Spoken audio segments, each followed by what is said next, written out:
Welcome to Lessons in Dyslexic Thinking, conversations with the world's most inspiring dyslexics, where we find out what dyslexic thinking is and how each of us can employ it to change the world.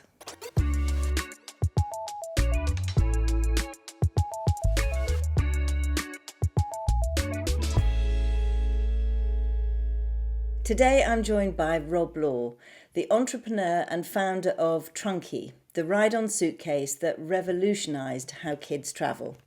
Despite being rejected on Dragon's Den in 2006, he went on to sell 5 million suitcases in over 100 countries and won more than 120 awards. And Rob sold the company last year for over £12 million. Rob, you've said being an entrepreneur, you've got to be incredibly passionate and believe in what you're trying to achieve, but you also have to be incredibly thick-skinned and be driven and determined to get your product to market. That sounds exactly like dyslexic thinking and explains why 40% of entrepreneurs are dyslexic. Rob, it is really, really lovely to have you with us today, so welcome. I'm delighted to be here chatting with you and sharing my experiences. Thank you. So, let's dive straight in with a question about dyslexic thinking. Tell us more about your dyslexic thinking and how you think it helps you to do what you do.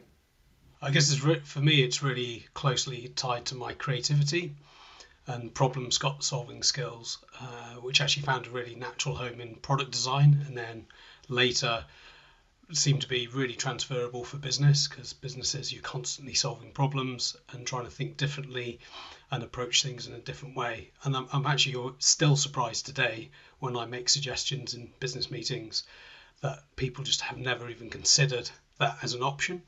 And quite often that's the path we'll end up choosing to go down. So yeah, to me it just seems like common sense, but it's a superpower that us dyslexics have that's really powerful. It's amazing, isn't it? I think a lot of dyslexic people think that because we think the way that we think that everybody does. But that story of thinking differently and people just not having come up with the idea, and it seems so obvious to you, is something we find all the time. Just running through the 5 things that make dyslexics brilliant entrepreneurs. The first one is that we think differently.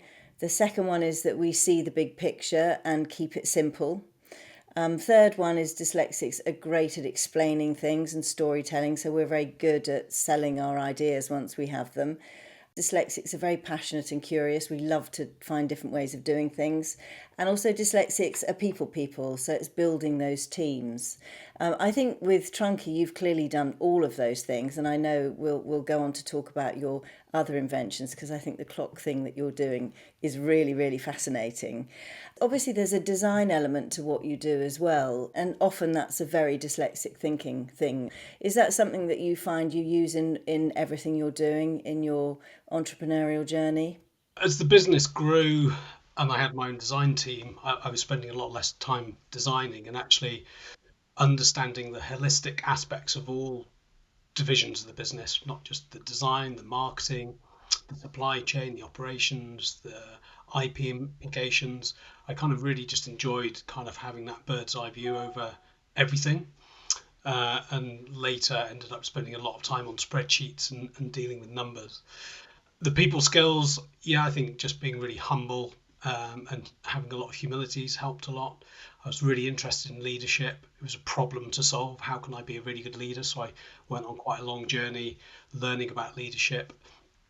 But also I'm a giant child, still a big kid, and I have this real affinity with kids. Kids just seem to really enjoy chatting to me and I enjoy talking to them. So that's probably why I've ended up in the children's product space. I'm fascinated. I mean, Trunki is such a simple idea. I remember seeing the Dragon's Den episode actually when they turned you down, which I'll come on to in a minute. But it's such a simple idea. It's incredible that nobody had done it before, because if you've got kids and you travel with kids, it's just the most obvious thing to do to keep them occupied. How did you come up with the original idea? Well, I was studying product design at the University of Northumbria as a degree. And as a second-year design student, we were asked to enter a national luggage design competition that was sponsored by a large plastic producer. And I decided to go down to the local department store and look at the luggage selection. And back then, this is 1997, hard molded suitcases were quite fashionable, and that was the whole technology we were learning about as product designers. So I noted that, but it was all black and boring, and kind of just found myself drifting off into the kids' toy section. And it was there, stood in front of the ride-on toys, remembering how my younger brother used to relentlessly drive his ride-on tractor around the garden. And these toys were made using a different manufacturing technique called rotational molding that wastes a lot of that internal space. And you'll remember a lot of these toys have little seats that you can lift up with enough storage space for like an apple or two, and that was about it. So I was there, I had the eureka moment thinking, why not make a ride-on toy that uses that technology the adult suitcases are using, the injection molding, maximise that internal space, but create a fun piece of luggage that the kids can use and entertain themselves on while they're at the airport.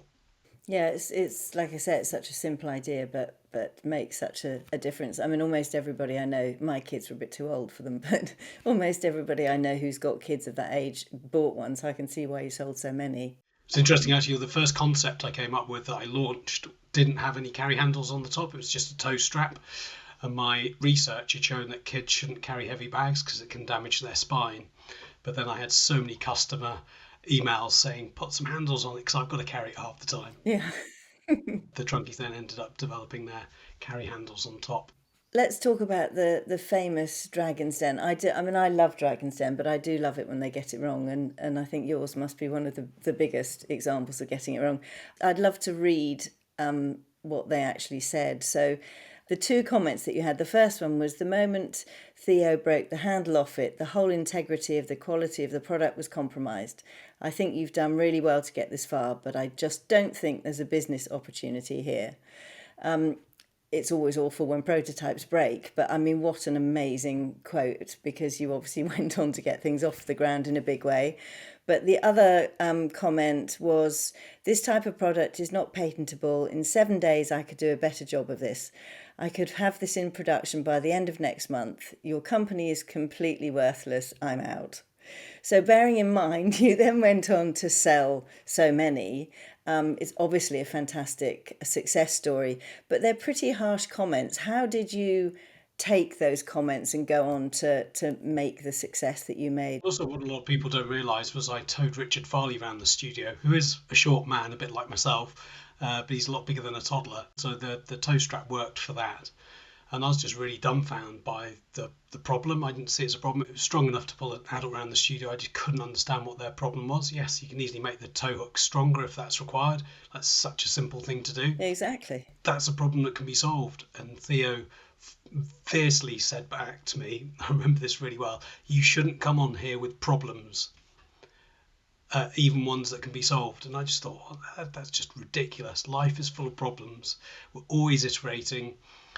Everyone's first product that they launch is going to have some problems, like I said, with the carry handles, and you just make it better based on the feedback. It was just an out-of-body experience. I just couldn't understand or relate to what they were saying to me. But when I walked down those stairs, I really wish I'd invented a time machine and not a ride-on suitcase. The BBC told me they were going to give me plenty of notice before it aired, and this was season 3. And I never got any communication from the BBC, so I used to go down to the local newsagents, pick up the Radio Times and try and see if there was any mention of me being on there. And the penultimate episode, looked at the Radio Times, BBC 2, Tuesday night, 9 o'clock, Wheelie Rubbish was the title. And the colour drained from my face. No. It was like, well, I know this is going to be some car crash telly, but this does not bode well. I had some friends invited around to have a screening. We had the web stats up. I didn't think I was going to make many sales. I thought I might have to wind up the business the following day. But always the optimist, I was like, well, I'm going to get lots of website traffic, so I might as well post a survey up, try and get as much feedback from customers as I can on, is my marketing right? How do they see using the product? And a couple of other questions. And then left the last bit blank, as you always do in a survey.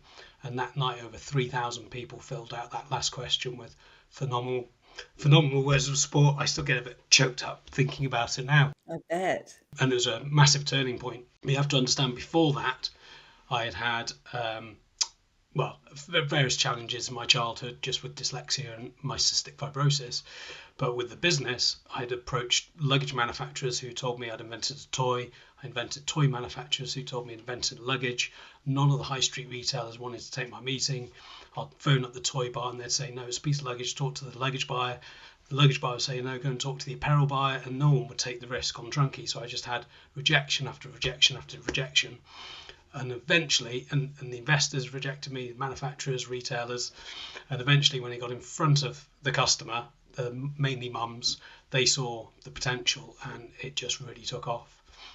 It must have taken a huge amount of resilience to actually really turn things around. And having that feedback from the public is incredible because, like I say, it's just the most obviously brilliant product. I couldn't understand why they didn't get it. But how important do you think resilience is when you're an entrepreneur? Resilience just in life in general, I think, is an absolute key skill set to develop. And it's really what makes us who we are. It's really character building, and it's how we learn. So when things don't go well, and that's such an important life lesson. Because I've faced quite a few challenges, I've ended up changing my mindset to think of challenges as things that you can just face straight up to, try and overcome them. You quite often don't end up exactly where you were hoping to get to, but you get the other side of the challenge and then you can carry on with your journey. So flipping challenges to, I'm going to throw the towel in, I don't want to face it, I'm going to put it off, to actually squaring straight onto it and taking it head on. The one other key lesson I learned around challenges is you've got to spend your energy wisely. It takes a huge amount of energy to overcome these challenges. And actually, you can't influence some things, so you can only spend that energy on what you can influence. So before I went on Dragon's Den, we had the hand luggage ban. So it was at the height of the liquid bomb threat in sort of 2006. And it's when we ended up having to put our liquids in a clear plastic bag. So I just started Trunki, was looking forward to the summer peak sales season, got home one night and there was a news flash that the Secret Services had foiled a liquid bomb threat and we were all safe. However, the government have decided to ban hand luggage. Once again, my face turned white, turned to my flatmate. It's like, what did he just say? The government has just banned hand luggage. I was like, I've just launched a hand luggage business. My product's banned in my home market. That's insane. So I tried to contact the Department of Transport, British Airways, Heathrow, all these different places, and very quickly realised there's no way I can influence this outcome. What I can influence is my costs and my marketing message. So there was a big pivot to marketing Trunki to staycations, and actually started exporting a lot more around the world where they didn't have the hand luggage ban. But using that energy wisely and just try and put aside the things you can't influence, like COVID, massive problem for us, a huge drop in sales, but I'm not going to influence when that travel ban is going to be lifted. What I can influence is my costs and trying to conserve enough energy for myself and my team so when it does lift, we can bounce back strong. Yeah, and that's amazing advice because it's 100% right. There's some things you just can't influence, and it's having those workarounds to see what we can do to make things actually happen. And the other thing that I read about you, which I thought was really fascinating, is lots of other companies started making similar products. And I know that there was a Hong Kong company, Chinese company called Kiddy that came up with something very similar. And I believe that you tried to sue them, but the outcome was that because it was an idea, not a design, it couldn't be patented. And I know from that you went on to get very involved in supporting anti-copying groups to try and help them to protect their ideas. Tell me a little bit about that. Sure, you can't patent the idea of a ride-on suitcase. You can patent the way the clever plastic catches work, which we have a patent for, but that doesn't stop someone creating a ride-on suitcase. What I had was what's called a European design registration that protected the shape. And because Trunki was so unique, we had quite a large scope of protection there. So when the copies first started, they were exact replicas. They just didn't have the brand name on. And we were able to get a lot of those copies stopped from being imported into Europe. No one tells you when you're aspiring to just see your products on the shop shelf and to sell a few of them that as soon as you become successful, you get copied. So we've had over 50, probably now 60 copies of Trunki, and then the factories in China and the Far East started morphing their designs because they knew they couldn't copy the exact shape, but putting no design thought into it. They just like grew bumps here and grew bumps there. And then there was this big company in the UK that copies a lot of people, and the lawyers said, if you're going to take these guys on, then you're going to have to be prepared to fight it all the way. But we do believe the legal advice is that they are infringing your European design. So I took it to the High Court and we won, which was brilliant. I remember being cross-examined by their lawyer who didn't think I'd invented the product. So he was asking me all these questions about the design development, and I was able to just totally wash the floor with him. And then they appealed on the technicality, so that got overthrown, and we got a European injunction around that preventing them selling their product. So the next letter I get is they're suing me for loss of sales in Europe because of this European injunction, which felt really unfair. And the only option then was to take it to the Supreme Court, which had only ever heard one other design case. So we had a bit of a rallying cry. We got Sir Terence Conran, Kevin MacLeod, and a few other celebrity designers to kind of support us. And we had our day in court. Alongside this kind of 3-year journey, I started talking to the press. I used to do quite a lot of PR. And the press were really amazed that I was talking to them about being copied, because it's a bit like a brand's dirty laundry. No one had ever talked about being copied before. So we got a huge amount of column inches and support from the press following this journey all the way through. And about £1 million in, we're in High Court and the Supreme Court in London with the highest judges in the land, surrounded by all these brightly coloured ride-on suitcases. It's really surreal, but it was all about an argument over technicality, so I couldn't stand up and talk at all. It was just the lawyers deciding on what and what wasn't protected. And we lost.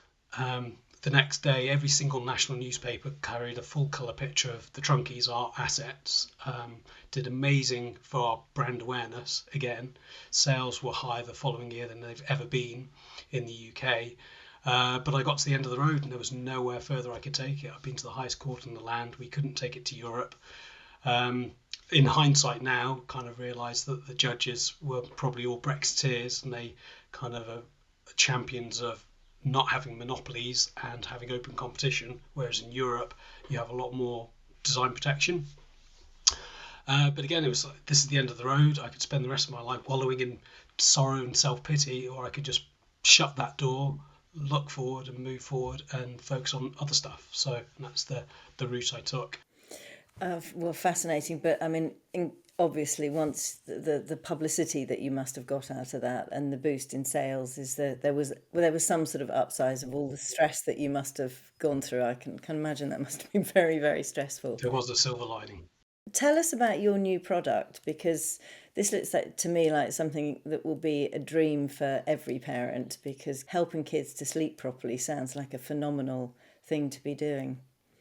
Yeah, well, my new business I've launched with my brother. So with Trunki, I was a sole founder, and it's just amazing to have a co-founder to constantly bounce ideas off and share the journey with. So my new brand is called ZP, where we nurture natural sleep. So we're both quite fascinated about the latest sleep science and sleep hygiene, and both really cherish trying to achieve decent sleep ourselves. And then we've got lots of kids between us. I've got 3 young kids and my brother's got 2. And there are these products in the market called grow clocks, which kind of are blue at night to show the child that it's still bedtime, and then they turn orange in the morning. And it's like, well, that's the wrong colour. Blue's a bad colour for sleeping at night. It should be amber, which is much more, which kind of helps melatonin production rather than the blue light that blocks it. And we do a bit more research and find out all the sleep consultants kind of recommend the product but turn the light off because it's too disruptive. So we're like, well, there's a big opportunity there to create a new product, and then taking my kind of mindset of, well, that product needs to have character, it's got to have a cute face, and supporting that with sleep podcasts that help lull kids to sleep and expert sleep guides. We kind of got this 3-pronged approach to try and improve family sleep health. So we've launched with this one product. We've got a whole product pipeline. And what's kind of interesting about my approach this time is we know exactly the hero product we want to lead with, but from my experience of being copied all the time, we're actually launching basic products to start with, and then we'll iterate and spend our money on tooling and product development rather than lawyers to keep the competition on their toes. Sounds like a very, very sensible thing to do. If I can take you back to your school days, school's tough for most dyslexics. Tell us more about when you discovered you were dyslexic and how that felt, and also what the school days were like before that. So I guess I really struggled in school. I really didn't like school. I had undiagnosed dyslexia because it was back in the early 80s where it wasn't fully understood. So I was just pulled up for having lots of problems and being really slow. When I went on to high school, there was a class for special needs, and I was put in this class. It was run by Mrs. Burden, and all the kids called us Burden's babies. So that was quite challenging. But to deal with it, I just kind of put it behind a wall. I just felt it was so unfair. I knew I was smart. I had intelligence. I just really struggled with spelling and reading. And yeah, it just felt really unjust. So yeah, I guess and also with my cystic fibrosis, I knew I couldn't be a spaceman, I couldn't be a policeman, I couldn't be a soldier, all those things very young children or boys dream of. So I kind of had to start thinking about what it is I could do. My school careers day, they said, well, you're creative and you like the outdoors, so you should be a landscape gardener. Yeah, I got forest ranger at school. Could be a nice job, but that's not really me. I really like design. So I started learning about design, and they only taught design in graphics, and then you had like CDT, craft design and technology. So despite hating school, I kind of really started excelling in design. So I stayed on and did A levels in maths, physics, and design. I really like physics with the way things work. I was quite good with numbers, although I still to this day struggle typing in numbers on the phone, like someone's phone number. But yeah, just working out how things work was really interesting. And went on to do this A levels in design. I created this recumbent bike. These are the bikes that you sit down to pedal, and created this incredible machine. And I got a B instead of an A. Everything, all my coursework was A, but there was one exam where I couldn't remember a couple of the woodworking tools, and I got scored down and got a B. It's like insane. So yeah, I just kind of really struggled. Then when I went to university, I kind of clicked that I might have dyslexia. And I'm still scarred around the dissertation because I really struggled with the whole reading writing thing. So the dissertation I just kind of really, really struggled with, and I still actually have kind of flashbacks and nightmares occasionally today about putting off a dissertation, going and doing a master's in design, and you've still got to do a dissertation. So that was just a real sort of challenge for me. But what I think today, now with AI, I mean, whenever I write, it spell check is completely read. But with AI, I can put absolute nonsense in, and it comes back with incredible, eloquent wording. So it's like now my co-pilot completely deals with all those issues. I think it's such a powerful tool that can really patch up some of these inefficiencies that I have and other dyslexics, I guess, have. Yeah, it's a very, very brilliant time to be dyslexic because all of the things that we find challenging, technology and AI is able to not only help with, but really help us in the way we think, because we're great at asking the right questions and the right prompts, which is why dyslexic thinking is now such a valuable skill in the workplace. Especially in the early days of AI now, where you ask the question, it doesn't come back how you want, so you just ask it a different way, change this, Yeah. change that, and that creative thinking really helps you harness that tool. Whereas most people, I think that's why Microsoft haven't publicly launched it just yet, the ChatGPT integration, their Copilot, because a normal person would just ask a question, it wouldn't come out how they wanted, and it's, oh, it doesn't work, so I'm going to move on and not use it. Yeah, no, it's an amazing thing for dyslexics, for everybody, but particularly for dyslexics. So, bearing in mind all your struggles at school, I ask everybody this question. What do you think your 7-year-old self would think about what you're doing now? I would have thought they'd be hugely inspired.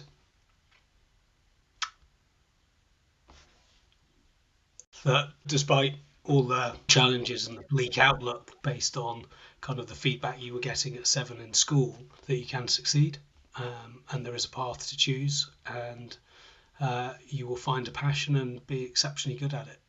In fact, now in my older age, I'm kind of reflecting back, and I just love working. I love doing what I do, and I put a lot of hours in. And I think it's almost the opposite of at school, where I kind of felt like I was a complete failure. Whereas now I know I'm really good at doing something and I get so much reward from doing it. And that's just like fuel to the fire and just keeps me going. So if you had 3 tips, 1 tip, however many tips you want to give for budding entrepreneurs, what would they be? Well, I think for a dyslexic person, it's a phenomenal time, and the skill set, the superpower we have to think differently is just going to be 10x through AI. And all those smart kids at school who are going to be lawyers, doctors, accountants, etc., are all going to really struggle because AI can do all that stuff, all the stuff that requires really good memory retention. And it's the people who harness these tools and kind of use their creativity to get the best out of them who are going to really thrive in the future. And that's that skill set of creative thinking, problem solving, and also dealing with people as well, and having really strong people skills. Because I didn't have a great experience at school. My kids are 10, 7 and 4, so they're all in primary school at the moment. And I just don't really value the homework they get. I don't really value the teaching in schools that they're going to get in high school either. I think the most important skill they need is interacting with other people. So always having play dates, always getting them to play with other kids. And that skill, I think, is so important for the future. And then there'll be the problem solving and creative skills, but they can't really track that at school. And I hope in the very near future there'll be like AI home tutors that can really help evolve and develop kids' creative mindsets. Does that answer your question? Yeah, no, totally. It totally does. I think the transformation we're going to see in education over the next few years is just going to be completely mind-boggling. There's so many incredible things happening, and it's just getting them integrated will be incredible. Yeah. My last question for you is, what's the big, bold dream that you have for your business or for you into the future? It's so rewarding now starting again with all the skills and things I've learned on my previous journey with Trunki, that within 6 months we brought this product to market and had everything done, all the marketing assets, and have gone live. And it's just so rewarding to see where we can get to in such a short period. And with all my contacts and knowing how the baby product industry works, I'm really excited about just scaling this brand into another global brand that is going to really empower and help people, specifically families, get better sleep, which we all know is so important and has such strong health benefits. So kind of tooling up those young kids with the right knowledge and skill around getting good sleep should help the next generation excel. It sounds like an amazing ambition. I'm really excited to watch your progress. Thank you so much. It was really, really lovely talking to you. I really appreciate it. Thank you. Thank you. This podcast is sponsored by Microsoft, who, like us, are passionate about empowering dyslexic thinking. Check out their brilliant immersive reader, free across several Microsoft 365 apps, which helps dyslexic thinkers to fly by clicking the Microsoft link in the podcast notes. And if you'd like to find out more about what dyslexic thinking skills are and how to recognise them in schools, at work or at home, you can take our free training now. Empowering Dyslexic Thinking in Schools, available on Microsoft Learn, and Empowering Dyslexic Thinking at Work, available on LinkedIn Learning. And please subscribe so you don't miss out on future lessons in dyslexic thinking.